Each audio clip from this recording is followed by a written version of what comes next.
Garvin and Connor Allen joining me to talk about the Baltimore Ravens and their brand new defensive lineman. Not Maxx Crosby. That trade didn't go through, but they have signed Trey Hendrickson to a 4-year, $112 million deal. Ray, are there shenanigans afoot here? You know, it kind of feels like, you know, in fantasy football, when you send that trade offer and it gets accepted, and then the group chat just roasts you about the deal, and then 5 hours later, you're texting the commission, hey, I didn't mean to press accept on that deal. I need to get that trade reversed. The Ravens did that and had another deal set up to get something cheaper. This is, Pat, I can't recall remembering this happening in the NFL so close to like the free agency period. This is madness. Absolute madness, man. Okay, even if there's nothing afoot, Connor, the optics of this are so bad. Yeah, because the verbiage that they used too with the trade was they backed out of the trade initially. It wasn't Maxx Crosby failed his physical. That obviously did come out a couple minutes later, but it was they backed out of the trade. And from my understanding, like the team doctors can really kind of test whatever they need to, and he is recovering from an injury. So they could have easily just been like, yeah, he's not in good enough shape or where we thought he'd be. And so they failed him because they saw Trey Hendrickson not being scooped up yet, and they wouldn't have to spend 2 first-round picks and could still get him on a good deal. So I'm not saying that for sure happened, but like Ray said, the timing, the optics, all of it is extremely suspicious. Who's the better player, Ray? It's Maxx Crosby. There's no doubt about it. At this stage of Hendrickson's career, I would consider him a pass rush specialist. I wouldn't consider him an every down player. He's somebody you don't want out there 80, 90% of the snaps defending the run and then trying to do what he does best on third down. And we all know that's exactly what Maxx Crosby is.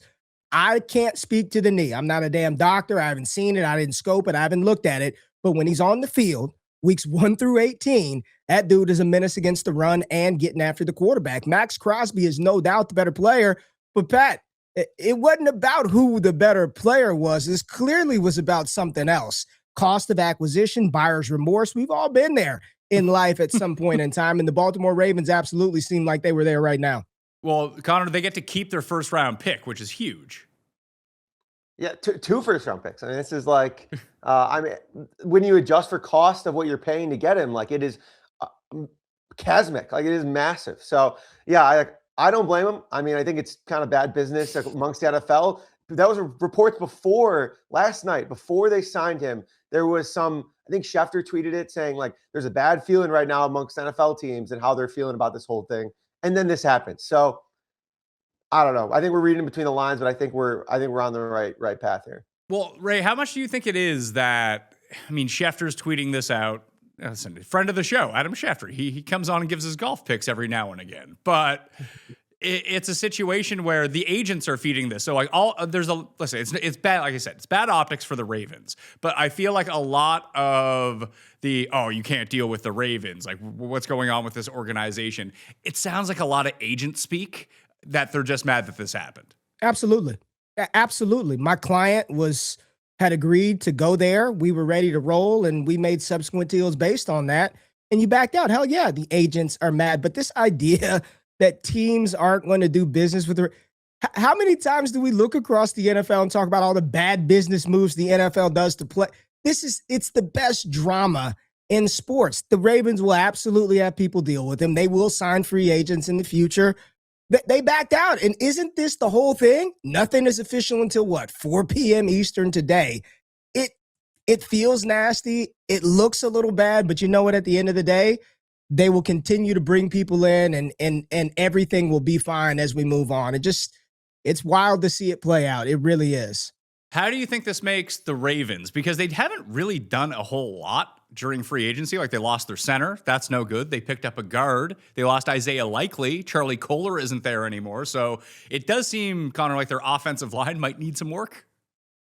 Yeah, I mean, they still have some holes, obviously undergoing a coaching change as well. I think that's massive. But I think really what they need is like a vibe change. I mean, from last year, it seems like there was some kind of rift between the coaching staff. He wasn't playing his best. The coaching staff wasn't doing it. So something needed to change. There's just something wrong with the building. And if they plug a couple holes, I think there's still going to be a contending team here. They still have a lot of good players. And then, you add Trey Hendrickson into the mix and, that defense could be pretty awesome. So Yes, they certainly need to plug some gaps offensively, but I think they're still going to be a good team. What do you imagine that the Ravens look like this year, Ray? If Lamar isn't running as much as he once did, especially with some explosiveness, it came back a little bit at the end of the year, but it does seem to be, maybe it was a Harbaugh directive and this is all going to change. I very much doubt it. That like, hey, let's keep ourselves healthy here. Just stay in the pocket a little bit more, extend plays, throw down the field, just avoid some hits, man. Yeah, at this point, this iteration of Baltimore, I think this is sort of the last hurrah of what this thing looks like. Derrick Henry, Lamar Jackson. Offensively, the team goes as far as Lamar goes. If Lamar can stay on the field, I think they've got a shot. You've got a Pro Bowl caliber receiver in Zay Flowers. Now moving Isaiah Likely out of the way, we'll see if Mark Andrews can just give us a little blast from the pass, and you still have the king back there. You alluded to it, Pat. The offensive line is still a mess, and you bring Jesse Minter in from Los Angeles for his prowess on defense. And they've got a bunch of good defensive players. You get Matabuke back healthy. You add Hendrickson to the mix, and hopefully what he can do is add some veteran presence for their young pass rushers. I think they're going to be a competitive team this year. I'm not going to jump and say they're contending for the Super Bowl right now, but they absolutely should be vying for a playoff spot again out of that AFC North.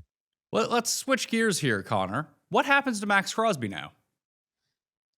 Well, so we know, we think we know. Now I'm kind of second guessing myself on what we know about, what trades were offered. Reportedly, the Bears offered 2 firsts. Reportedly, the Cowboys were interested. Don't do it, Connor. Don't you put that on my Cowboys, Connor. Don't you do that.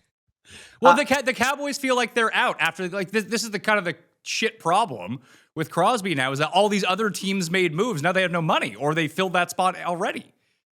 Yeah, I think the Bears still have money. I think that might end up getting done, to be honest. They still have a lot of cap room. So yeah, but I also wouldn't be surprised. I mean, this is the first time that we've ever seen the legal, air quote, legal tampering period actually matter, because this kind of domino impacted things. Technically, any team could go back on basically anything at this point, right? And then they make Maxx Crosby happen. So I wouldn't be surprised if he's coming in and just like meeting with doctors, and then, they're making it happen. Something happened here. I don't think that he's sticking with the Raiders.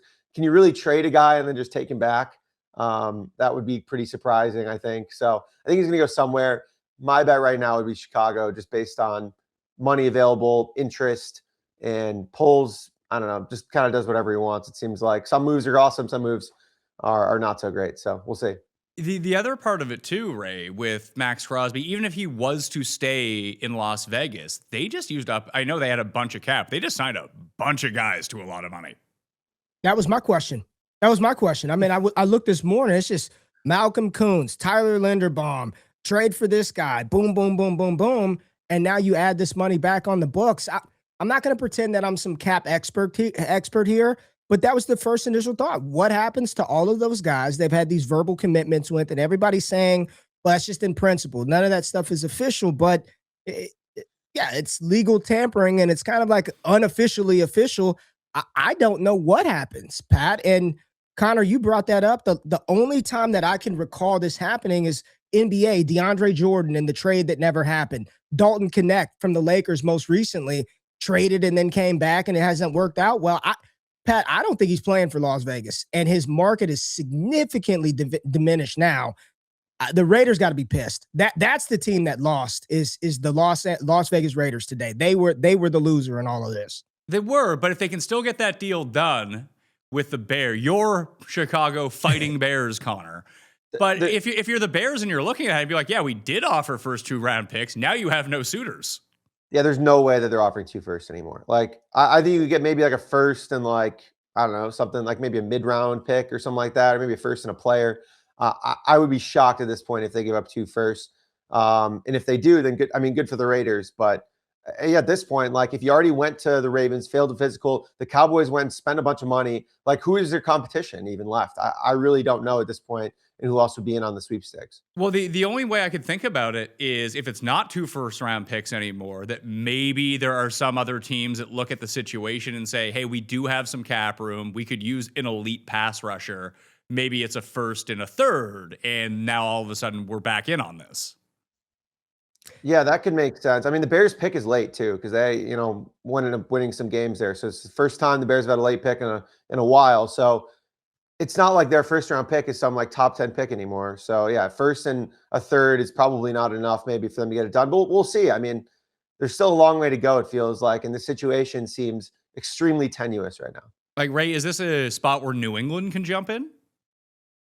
I think quite a few teams will try to jump in because they're probably thinking the same things that we are. He's not going back to Las Vegas, but Pat, I'm telling you, I'm not starting out at a first. I am lowball offering because the real question is how motivated is Las Vegas to move him?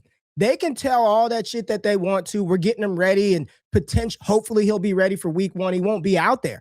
Like, he's not going back to Las Vegas. So really, it's how motivated are Las Vegas to do this move today versus tomorrow versus closer to the draft. But he is good as gone. And I think the market for him is significantly weaker today. We will see. And I don't know if y'all know this, but one of the doctors that were rumored to be a part of that physical that failed him was a doctor of the Dallas Cowboys. So the Cowboys also had information as well. Not to spin the conspiracy theory wheel anymore, but one of the doctors evaluating him and failed him was one of the doctors for the Dallas Cowboys. So just taking a look at the teams with the most cap space, and technically they still have this cap space despite some of the players that they have signed until that actually becomes official. Like, the Chargers are still really high up on that list. I don't know if the Raiders would do a deal in division for something like that. The Jets obviously have a lot of cap room. The Titans used up a lot of their cap room with so many signings. The Commanders are also just a really, like, if it's not 2 first-round picks, I know the Commanders pick is pretty high. If you're Washington and you're sitting there, you're a year removed from going to the NFC Championship. Everything went poorly a year ago. Do you just say, hey, here's our first round pick, we want Maxx Crosby, if all of the medicals check out enough? It makes schematic sense. They need edge rusher in the worst way. It's one of the highly commonly mocked positions for the Commanders in mock drafts right now. They were an old team last year. They don't have a second round pick either right now. So the Commanders don't have a second. So if you give up 7 for Maxx Crosby, you ain't picking till round 3. And I don't know how much capital they have after that. It's just a hefty price to pay, Pat. But maybe Dan Quinn says that's our guy. We're getting Jaden back. We're trading this pick for Maxx Crosby. And I know Commanders fans are probably like, no, don't do it. But it's a high pick and they don't have a second. Pick the spot, Connor. Where's he going to go? Yeah. Probably Sweet Home Chicago, baby. Would you be pumped? As a fan, would you be pumped about that? Yeah, I'd be excited. I mean, he's an awesome player, and their defense like desperately needs playmakers. They were an all or nothing defense last year. They got create a lot of turnovers. They were not very good on a play-to-play basis. They would get burned routinely. A lot of it was Dennis Allen's scheme, play a lot of man and blitz, but it's fun. It's cool defense. You add Maxx Crosby to that, maybe they can be a little bit more flexible. Maybe they can sit back in coverage and not just end up getting burned anyway. So I think it would be a massive addition. Montez Sweat and Maxx Crosby would be pretty nasty. Well, the reason that we gathered here today was to do some rankings and draft the best contracts. You can tune into the Pat Mayo Experience Thursday morning to get all of that. But I'm going to let you guys go and enjoy your Trey Hendrickson, Maxx Crosby day. Hopefully, no new information breaks over the next 24 hours, and we'll be good. We'll catch you back on the Pat Mayo Experience tomorrow.